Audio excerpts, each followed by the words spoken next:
মিরপুরের নেটে খুঁড়িয়ে হেঁটে ব্যাটিং প্র্যাকটিস করলেন লিটন দাস। হাঁটার সময়ই বোঝা যাচ্ছিল কতটা অস্বস্তিতে আছেন তিনি। সঙ্গে নতুন করে বাঁ পায়ের আঙ্গুলেও হালকা চোট পেলেন। অস্ট্রেলিয়ার বিপক্ষে তৃতীয় ওয়ানডেতে হ্যামস্ট্রিং ইনজুরিতে পড়েন বাংলাদেশের টি-20 অধিনায়ক।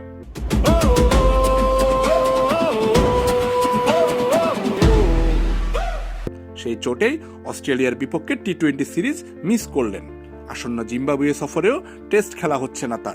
সামনে এলপিএলে গল গ্যালান্টসের হয়েও খেলার কথা রয়েছে। তার আগেই সুস্থ হয়ে মাঠে ফিরতে চাইছেন লিটন। বাংলাদেশের টি-20 ক্রিকেটের এই দুর্দিনে ক্যাপ্টেনের মাঠে ফেরাটা এখন সবচেয়ে জরুরি, সেটা বলার অপেক্ষা রাখে না। আমজাদ হোসেন আবির, খেলা ৭১।